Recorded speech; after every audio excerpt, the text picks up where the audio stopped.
ನೋಡಿ ಉಪ್ಪಿನಕಾಯಿ ಚಟ್ನಿಗೆ ಉಪ್ಪಿನಕಾಯಿ ಹೇಗೆ ಮಾಡಬೇಕು ಅಂತ ತೋರಿಸ್ತಾ ಇದ್ದೀನಿ. ಆ ಥರ ಮಾಡಿಟ್ಕೊಳ್ಳಿ. 1-2 ಕಾಯಿ ವರ್ಷದುದ್ದಕ್ಕೂ ನಿಮ್ಗೆ ಯಾವಾಗ ಬೇಕೋ ಮಾಡ್ಕೋಬೋದು. 6 ಲೋಟ ಮಾವಿನಕಾಯಿ ಹೋಳು ಹಾಕ್ತಾಯಿದ್ದೀನಿ ನೋಡಿ.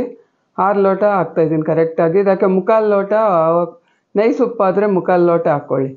ಅರಿಶಿನ 1 ಸ್ಪೂನಷ್ಟು, ಸಾಸಿವೆ ಪುಡಿ ನಾವು ಊಟ ಮಾಡೋ ಸ್ಪೂನಲ್ಲಿ 1 ಸ್ಪೂನು, ಅರ್ಧ ಸ್ಪೂನ್ ಮೆಂತ್ಯ ಪುಡಿ. ಇಷ್ಟನ್ನ ಹಾಕಿ ಚೆನ್ನಾಗಿ ಮಿಕ್ಸ್ ಮಾಡಿ. ಇದಕ್ಕೆ ಇನ್ನೇನು ಹಾಕೋಷ್ಟಿಲ್ಲ.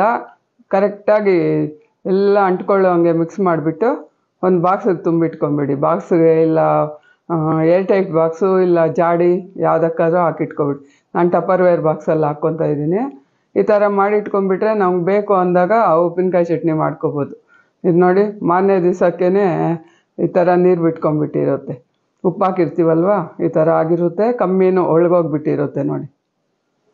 ಇವಾಗ ನಮಗೆ ಇವಾಗಿಂದನೇ ಮಾಡ್ಕೋಬೋದು ಬಿಡಿ. ಇನ್ನೂ ಮೆತ್ತಗಾದರೆ ಇನ್ನೂ ಚೆನ್ನಾಗಿರುತ್ತೆ. ನಾನು ನಿಮ್ಗೆ ತೋರಿಸ್ಲಿಕ್ಕೆ ಇವಾಗೇ ಮಾಡ್ತಾಯಿದ್ದೀನಿ. ನನ್ನ ಹತ್ರ ವರ್ಷದ್ದೂ ಇದೆ. ಕರೆಕ್ಟಾಗಿ 6 ಹೋಳು ಹಾಕ್ತಾಯಿದ್ದೀನಿ ನಾನು. 6 ಹೋಳು ಹಾಕ್ಕೊಂಡ್ರೆ 4 ಜನಕ್ಕಾಗುತ್ತೆ ನೋಡಿ. ಮಾಡ್ಕೊಳ್ಳಿ ಈ ಥರ.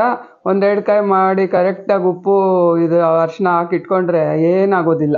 ಇದೇನು ನಾನು ಫ್ರಿಜ್ಜಲ್ಲೇ ಇಡಲ್ಲ ನೋಡಿ. 6 ಹೋಳು ಹಾಕ್ತಾಯಿದ್ದೀನಿ. ಇದಕ್ಕೆ ಇವಾಗ ಸಣ್ಣ ಈರುಳ್ಳಿ ಹಾಕ್ತಾಯಿದ್ದೀನಿ, ಇಲ್ಲಾಂದರೆ ದಪ್ಪದ್ದು ಹಾಕ್ಬೋದು.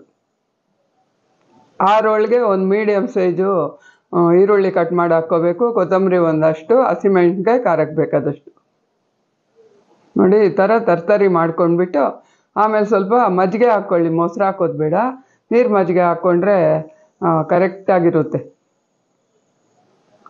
ಇದು ಚೆನ್ನಾಗಿ ಉಪ್ಪಿನಕಾಯಿ ಚೆನ್ನಾಗಿ ಊರ್ಕೊಂಡ್ರೆ ಇನ್ನೂ ಮೆತ್ತಗಾಗುತ್ತೆ. ಇದು ಹೊಸದು ಹಾಕಿದ್ದೀವಲ್ವ, ಅದಕ್ಕೆ ಸ್ವಲ್ಪ ಒಳ್ಳೊಳ್ಳಿದೆ. ಇದನ್ನ ತರ್ತರಿಯಾಗೇ ಇರಬೇಕು ಸ್ವಲ್ಪ. ಇವಾಗ ನೋಡಿ ಪಲ್ಸ್ ಕಡೆ 1-2 ಸರಿ ತಿರುಗಿಸ್ಕೊಳ್ಳಿ ಸಾಕು. ಈ ಥರ ಆಗೋಗುತ್ತೆ. ಇದಕ್ಕೆ ಹಿಂಗು ಕೊಟ್ಟು ಸಾಸಿವೆ ಹಿಂಗು ಒಗ್ಗರಣೆ ಕೊಡಬೇಕು. ಕರಿಬೇವು ಹಾಕಿ ಸೂಪರಾಗಿರುತ್ತೆ. ಎಷ್ಟು ಚೆನ್ನಾಗಿರುತ್ತೆ ಗೊತ್ತಾ. ಮುದ್ದೆಗಂತೂ ಸೂಪರ್ ಕಾಂಬಿನೇಷನ್. ಅನ್ನಕ್ಕೂ ಚೆನ್ನಾಗಿರುತ್ತೆ, ಆದರೆ ಮುದ್ದೆಗಂತೂ ಎತ್ತಿದ ಕೈ ನೋಡಿ, ಸಖತ್ತಾಗಿರುತ್ತೆ. ಹಿಂಗೂ ಹಾಕ್ಲೇಬೇಕು ನೋಡಿ. ಹಿಂಗೂ ಹಾಕಿದ್ರೇ ಸೂಪರ್ ಟೇಸ್ಟ್ ಇರುತ್ತೆ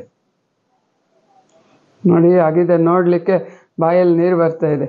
ನಾನೊಂದು ಮುದ್ದೆ ಮಾಡ್ಕೊಂಡಿದ್ದೀನಿ. ಈ ಸರಿ ಕೊಪ್ಪರಾಗಿ ಬಂದುಬಿಟ್ಟಿದೆ. ನಮ್ದು ಯಾವಾಗೂ ಬೆಳ್ಳಗಿರೋ ಕೆಂಪದು ಇರುತ್ತೆ. ಈ ಸರಿ ಬಂದುಬಿಟ್ಟಿದೆ ಕೊಪ್ಪರಾಗಿ. ಇದಾಗೋಗು ಇನ್ನೇನು ಆಗೋಯ್ತು ಬಿಡಿ. ಸ್ವಲ್ಪ ಇದೆ. ಮಾಡ್ಕೋಬೇಕು ಅನಿಸ್ತಾ ಇದೆ ಅಲ್ವಾ.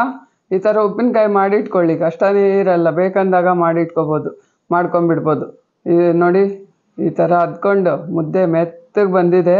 ನಾನು ಯಾವಾಗೂ ಇಷ್ಟು ಸಾಫ್ಟಾಗೆ ಮಾಡ್ಕೊಳ್ಳೋದು. ತಿನ್ನಿ, ಅಷ್ಟು ಚೆನ್ನಾಗಿರುತ್ತೆ. ಎಲ್ರಿಗೂ ಇಷ್ಟ ಆಯ್ತಾದರೆ ಲೈಕ್ ಮಾಡಿ, ಶೇರ್ ಮಾಡಿ, ಫಾಲೋ